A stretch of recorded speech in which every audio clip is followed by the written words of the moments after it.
রাস্তার জন্য ঘুরে না বেড়ায় ভিক্ষুকের মতন।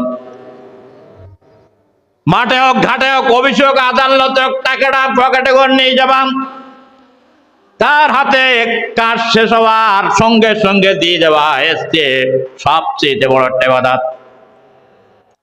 মজুরি যে পরিশোধ করবে না, ওই ব্যক্তির সঙ্গে কিয়ামতের ময়দানে আল্লাহ ঝগড়া করবেন, আল্লাহ তারপরে নারাজ হবেন। এই জন্য ফাঁকি দেওয়ার চেষ্টা করবেন না।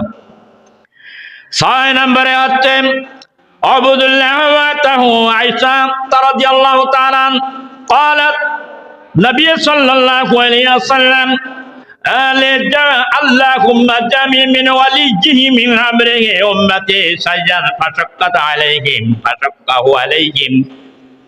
মুসলিম শরীফের হাদিস, ইলা আখিরিল হাদিস, সহিহ মুসলিমের হাদিস।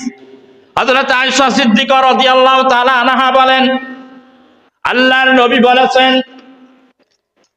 তোমার কর্মচারী, তোমার অধীনস্থ যারা আছেন, তোমার কাজের বুয়া যারা আছেন, এবং তুমি যদি কোন সমাজের নেতা যদি হও, কোন প্রতিনিধি যদি হও, আর তোমার অধীনস্থ যারা থাকবে, তুমি রাষ্ট্রের প্রধান যদি হও, তোমার অধীনস্থ যারা থাকবে তাদের সঙ্গে তুমি শর্ত ব্যবহার করবে, নমনীয় ব্যবহার করবে, প্রাঞ্জল ভাষায় তাদের ব্যবহার করবে, তাদের হক আদায় করবেন।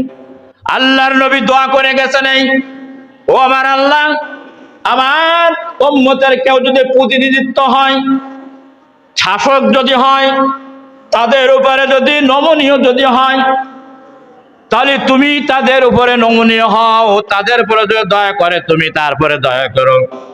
আর আমার উম্মতের মধ্যে কেউ যদি প্রতিনিধিত্ব পায়, লাভ করে, কর্তৃত্ব যদি পায়, তাদের উপরে যে জুলুম করে, অত্যাচার করে, তুমি আল্লাহ ওই জালেমদের উপরে তুমি অত্যাচার করো। চিৎকার মেরে বলো নাউযুবিল্লাহ। আমার ভাইরা, মায়ের কথা বললাম একটু আগে, মায়ের মর্যাদা। পৃথিবীতে যত নারী আছে এরা সব মায়ের জাত। তাই সে হিন্দু হোক আর বৌদ্ধ হোক আর খ্রিস্টান হোক, এক নারী থেকে না, এক নারী এক পুরুষ থেকে না, সব এরা মায়ের জাত না, মায়ের জাত না।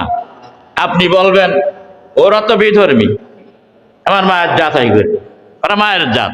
ধর্ম বিভিন্ন ভিন্ন হতে পারে, মায়ের জাত সম্মান তাদের করেন। আল্লাহ রাব্বুল আলামিনের নবী দুধ মা হালিমাকে গায়ের চাদর বিছিয়ে দিয়েছিলেন। দুধ মা মায়ের মতন তাকে সম্মান মর্যাদা দিয়েছেন, পৃথিবীর মানুষকে শিক্ষা দিয়েছেন মায়ের